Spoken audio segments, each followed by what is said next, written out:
Post office, a week of packages and patience. Hello, everyone.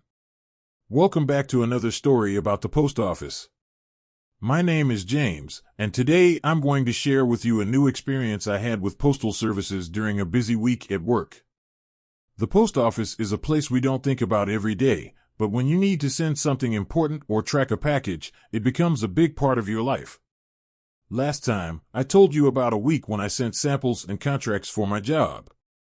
This time, it's about a different week, one with bigger shipments, a lost package, and some unexpected challenges. I hope you enjoy listening to it. Let's get started. I work at Office Comfort Company, a company that sells office furniture like desks, chairs, and shelves. I'm a sales assistant, and my job usually keeps me at my desk, calling clients, typing orders, and managing emails. But sometimes, I handle shipping tasks, especially when clients need physical items or documents. A few weeks after my last postal adventure, my manager, Ms. Carter, gave me a new assignment that took me back to the post office. It started on a Monday afternoon when she stopped by my desk. "James," she said, "we've got a client in Greystone who wants a full chair prototype, not just a sample. And another client in Oakville needs a catalog. Can you send both this week?" I said yes. It sounded like a bigger job than last time. The chair prototype was a real product, not a small model, so it'd be heavier. Miss Carter added, "Also, we're expecting a return shipment from a client in Baytown. Keep an eye on it." She said the company would pay, and I should track everything carefully. I nodded, ready for a busy week. The first task was the chair prototype for Greystone. It was a finished office chair, about 10 kilograms, already packed in a big box by the shipping team. I checked the label, Greystone Business Solutions, 12, Park Avenue, Greystone. Monday at 2 p.m., I ate a quick lunch, soup from the break room, and took a taxi to the post office since the box was too heavy to carry. The weather was cloudy, 20 degrees Celsius, with a light breeze. I arrived at 2:30 p.m. and walked into the central post office, the same place I'd been before. Inside, the line was short, 2 people ahead. I waited with the box on the floor, listening to the hum of a printer. At the counter, I said, "Hi, I'm James. I need to send this chair to Greystone." The clerk, a woman with glasses, asked, "How heavy?" I said, "About 10 kilograms. She lifted it onto her scale, 10.2 kilograms. "Standard or express?" she asked. I wanted it there fast, so I said, "Express, please." She typed on her computer and said, "That's $35, arriving Wednesday." I paid with the company card, got a receipt and tracking number, and left at 2:50 p.m. The taxi ride back was quick, and I felt good about starting the week strong. At the office, I tracked the package online. It said, "Received at Central Post Office, processing." I emailed Ms. Carter, "Chair sent to Greystone, Express, $35, arriving Wednesday." She replied, "Thanks, James. Good choice with Express." I spent the afternoon on calls, but I checked the tracking again before leaving. It said, "In transit." So far, so good. Tuesday was about the Oakville catalog. It was a thick booklet, 50 pages of furniture designs, about 1 kilogram.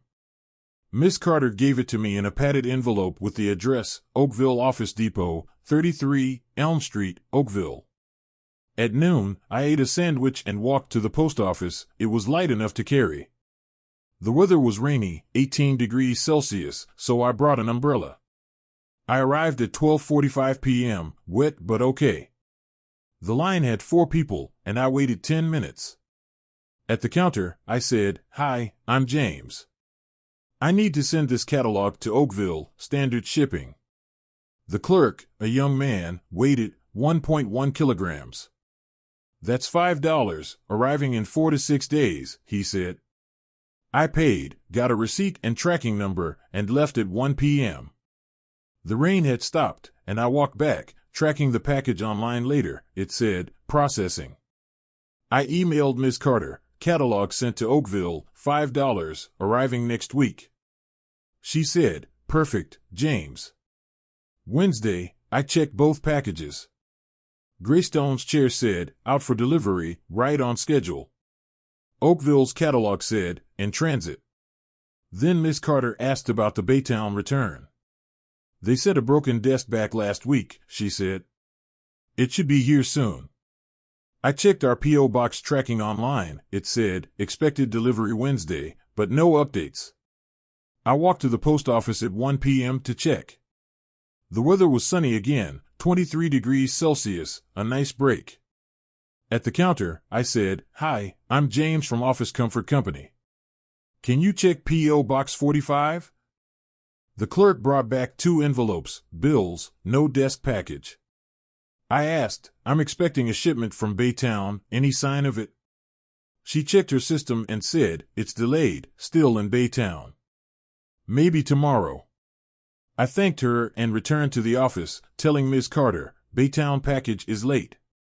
She said, keep checking, James. Thursday, good news came.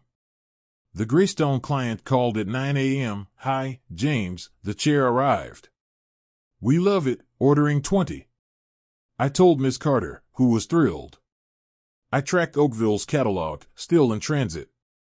Then I went to the post office at noon to check the Baytown shipment again. The line was long, 8 people, and I waited 20 minutes. At the counter, I said, Hi, I'm James. Anything for P.O. Box 45, from Baytown? The clerk checked and brought a big box, 15 kilograms. This came an hour ago, he said. I signed for it and took a taxi back. It was too heavy to carry. At the office, I opened the box with Tom from shipping. The desk was cracked, just as the client said. I emailed Miss Carter. Baytown return arrived, damaged as reported. She said, good, James. We'll process a refund. I felt relieved it finally showed up, even a day late. That afternoon, I tracked Oakville again, out for delivery. Things were falling into place. Friday, I had a problem. The Oakville client called at 11 a.m. Hi, James, the catalog hasn't arrived. I checked tracking, it said, delivered Thursday. Confused, I called the post office. Hi, I'm James. A package to Oakville says delivered, but the client didn't get it. The clerk asked for the tracking number, checked, and said, it shows delivered to 33 Elm Street yesterday. Maybe it's lost at their end. I thanked him and called Oakville back. They found it, misplaced in their mailroom. Sorry, James, our mistake, they said. I sighed, problem solved. Saturday, I went to the post office one more time. Miss Carter asked me to send a thank you letter to Greystone for their order, a formal note on company paper. I arrived at 10 a.m., open until 1 p.m., with no line. I said, Hi, I'm James. Sending this letter to Greystone, Express. It weighed 100 grams, $3. I paid, got a tracking number, and left at 10:15 a.m. The sun was out, 24 degrees Celsius, and I enjoyed the quiet morning. Monday, the Greystone letter was delivered, and Oakville ordered 10 desks based on the catalog. Miss Carter said, another great week, James. The post office pulls through. I laughed, it does, even with delays and mix-ups. The post office keeps things moving, one package at a time. That's my second post office story. I hope you liked it. It's a simple place, but it's full of stories. Have you tracked a package lately? Thank you for listening, and see you next time.